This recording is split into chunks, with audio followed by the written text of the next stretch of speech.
The Discourses of Christ of the Last Days.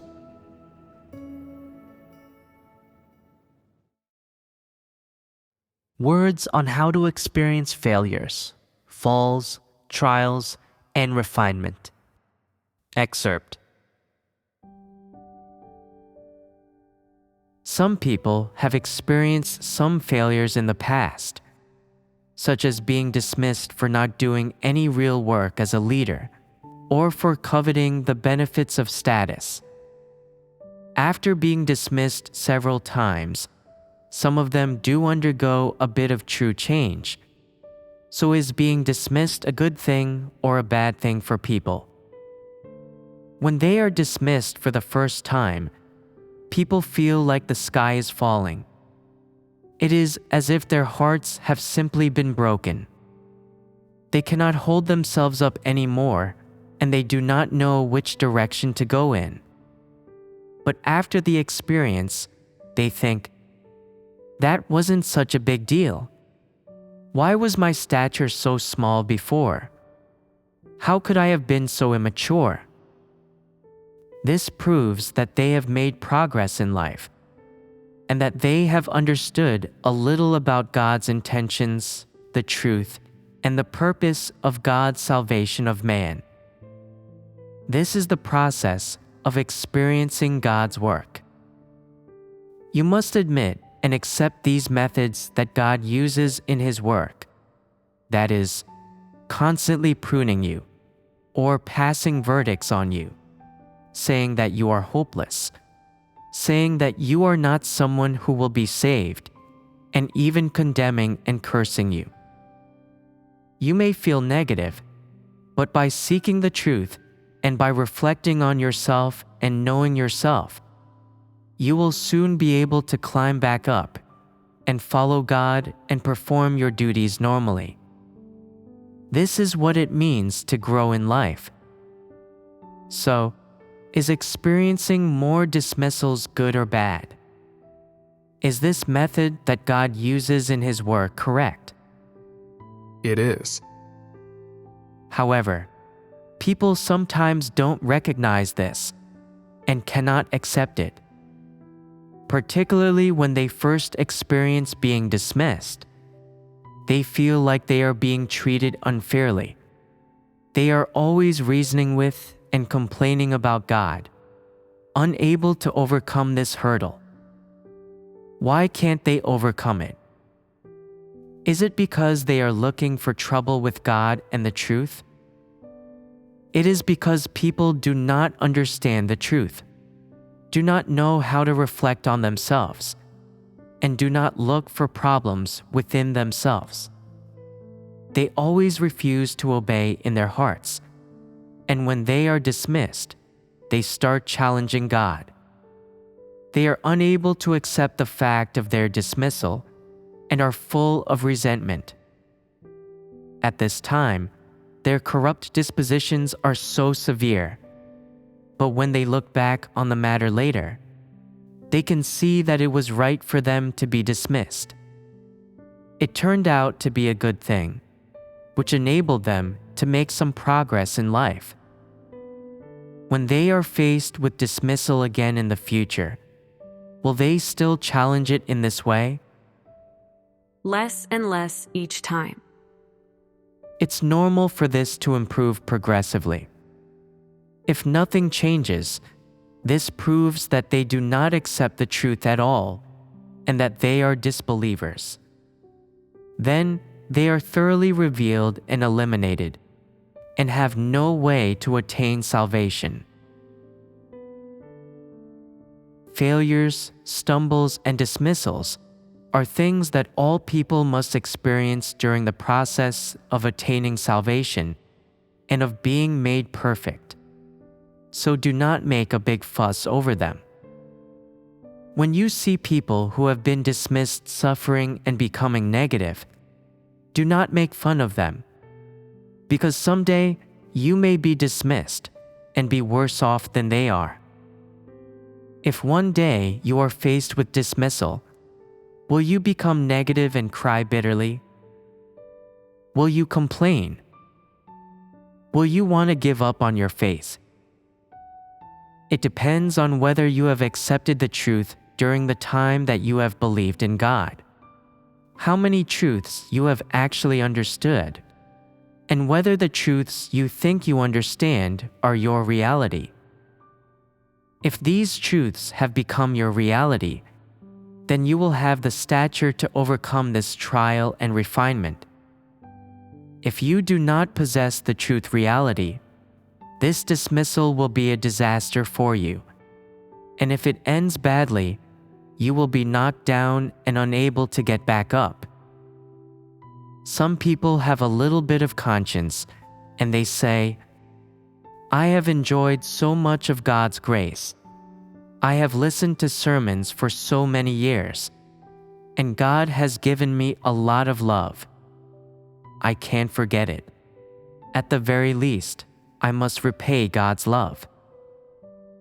Then they perform their duties negatively and passively, not striving toward the truth, without any life entry at all. If you can hold to your duty, you can be considered as having some conscience. This is the very least that you should achieve. But if you are always perfunctory in your duty, not following the principles, having no life entry, and not getting any results in your duty, then is this performing your duty?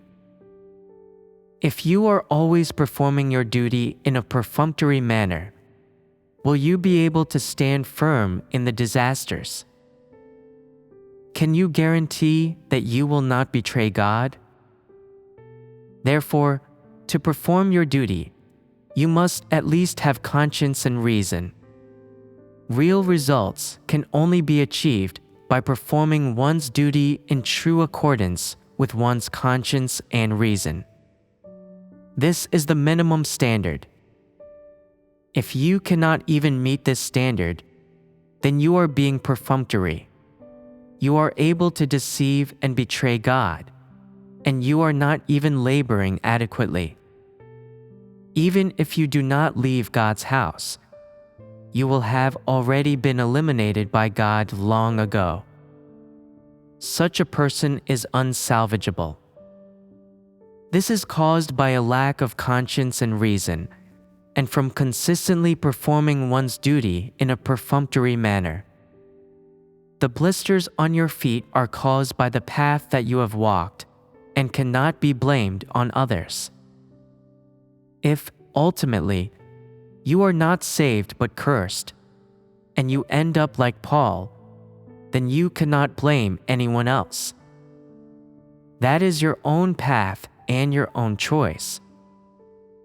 Therefore, the bottom line in whether or not people can be saved is chiefly whether they have conscience and reason.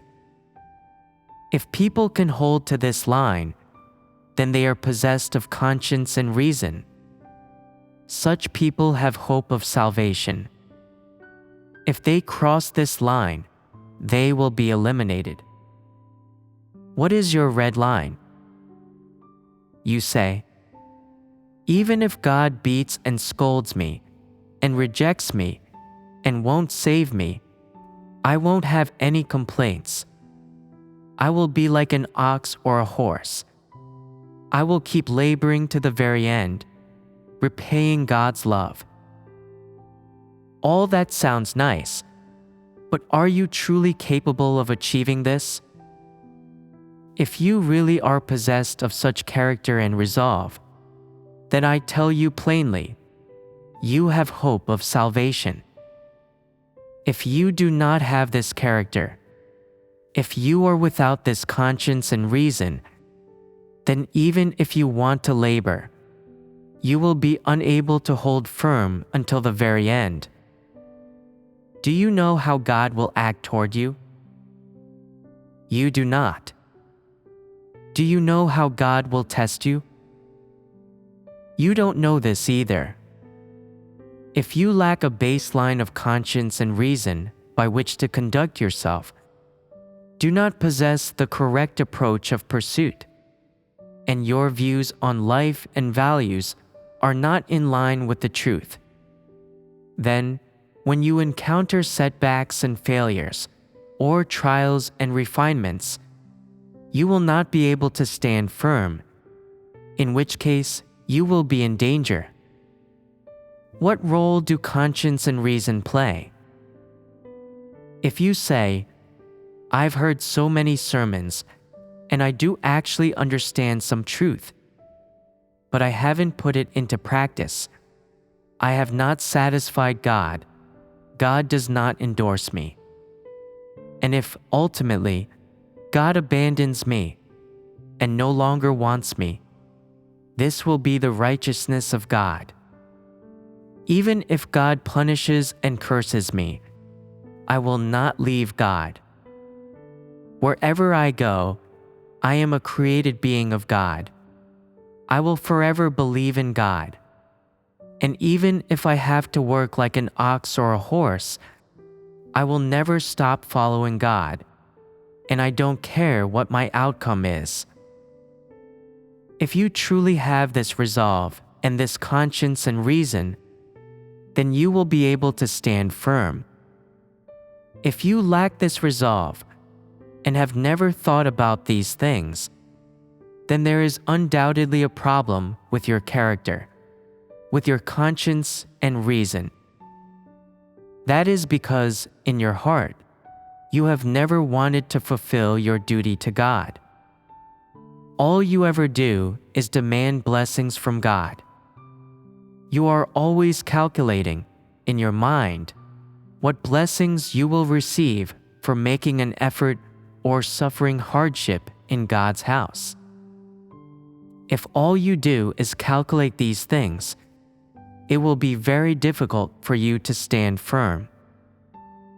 Whether or not you can be saved depends on just whether or not you have conscience and reason. If you are not possessed of conscience and reason, you are not fit to be saved, for God does not save demons and beasts.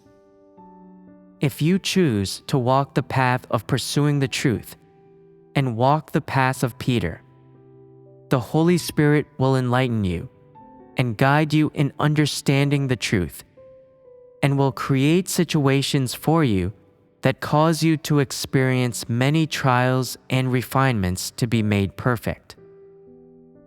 If you do not choose the path of pursuing the truth, but walk the path of Paul the Antichrist, then sorry, God will still test and examine you. But there is no denying that you will not stand up to God's examination. When something happens to you, you will complain about God, and when you are tested, you will forsake God. At that moment, your conscience and reason will be of no use, and you will be eliminated. God does not save people who have no conscience or reason. This is the minimum standard. You must at least meet the standard of conscience and reason. That is, if God no longer wants you, how should you treat him? You should say, "God gave me this breath. God chose me. Today I came to know the Creator and understand so many truths, but I haven't put them into practice. It is in my nature to dislike the truth, and I have no conscience. But regardless of whether or not I can practice the truth in the future or be saved, I will always acknowledge God and that the Creator is righteous. This fact cannot be changed. One should not stop acknowledging God and the Creator just because there is no hope of one's own salvation or that one has no outcome or destination. This would be a rebellious thought. If I think this way, I should be cursed. No matter what God does, one should submit. This is what it means to have reason. My stature is too small to submit, and I should be punished if I rebel against or betray God. However, no matter how God treats me, my determination to follow God will not change. I will always be a created being of God. Regardless of whether God accepts me or not, I am willing to be a pawn, service doer, and foil under God's sovereignty. I must have this determination. No matter whether or not you have this thought now, have ever thought this way, or have made this determination, you must have this reason anyway. If you don't have this reason or this kind of humanity, then salvation for you is just empty talk. Is this not a fact? This is how it is. You have been informed of the bare minimum standard. When you face problems, you should think more about this aspect. This is good for you and is a way to protect yourself. If you really do not possess this aspect of humanity, then you are in great danger. You must pray, God, I have never treated you as God. I've only treated you like air, as something vague and invisible. Facing this issue today, I feel that I have been eliminated and have no good destination. Regardless of how you determine my outcome, I am willing to submit to you. I must follow you and cannot leave you. Those who leave you and live under Satan's power are not human. They are devils. I don't want to be a devil. I want to be human. I want to follow God, not Satan. If you can pray for this matter every day and climb higher, your heart will become clearer and clearer, and you will have a path of practice. When facing difficulties, if a person has a rebellious disposition, then their heart becomes intransigent, and they are not willing to strive toward the truth. Even if they make a mistake, they don't care. They do whatever they want. They start to become willful and dissolute and don't want to pray anymore. What should be done at this point? There is one most basic principle that can protect you. That is, when you are most negative and weak, if you have words in your heart that rebel against God, resist God, blaspheme God, or judge God, do not say them out loud, nor do anything that would incite others to resist God. That way, when you pray to God and ask for His protection, you can overcome difficulties. This is what is most important. When you have a normal rationality, when you come out of negative, depraved, indulgent, or resistant states, you may think to yourself, luckily, I didn't do that at the beginning. If I had, I would have been a sinner condemned through the ages and guilty of unforgivable evil. How is this path? It is good. Where is the good in it? It can keep people from offending God's disposition. Don't offend God's disposition. Once you say out loud something that offends God's disposition, can you take it back? Once a word is uttered, it becomes a fait accompli. It is condemned by God. Once God condemns you, you are in trouble. When a person believes in God, no matter how much suffering they endure, how they expend themselves, or how they choose to believe, the purpose is not to be cursed or condemned by God, but to hear the Creator say, "You are approved of by God. You can survive and are the object of God's salvation." This is hard to come by. It is not easy, so people must cooperate. Never say anything that is detrimental to your own salvation. You must restrain yourself at critical times and not do anything to cause trouble. Let me tell you, once you cause trouble and are condemned by God, if you offend God's disposition, you will never be able to undo it. Don't do or say things indiscriminately. You must restrain yourself and must not indulge.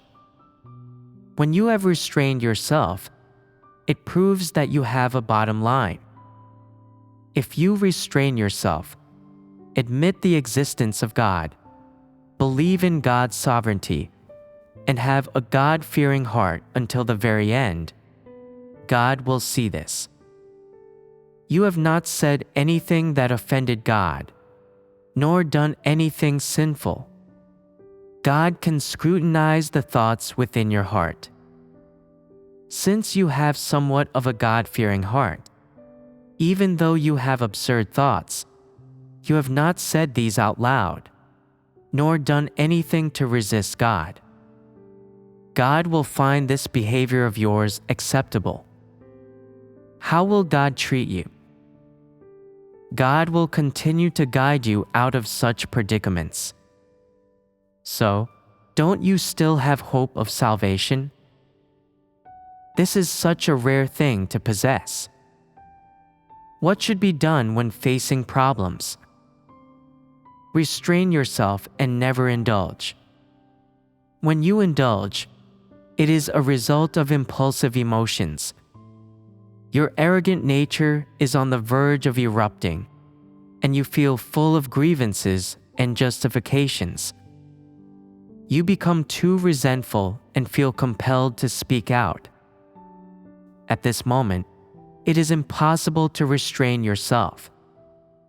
As a result, the ugly side of your satanic disposition is revealed, and God's disposition is most likely offended at this time.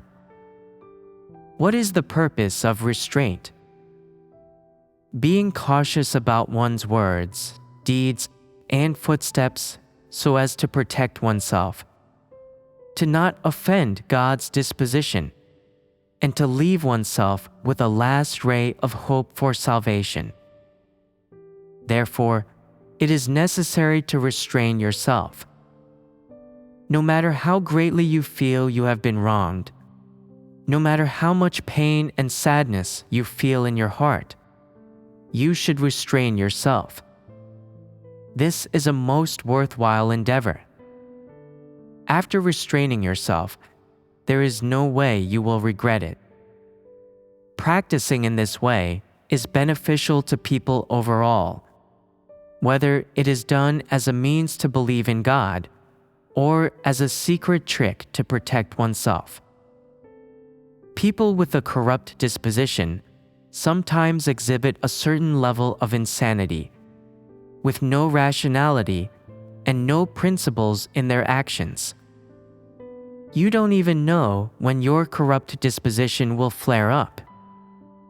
When you burst out and say something that denies and condemns God, it is entirely too late, and regretting it will be of no use.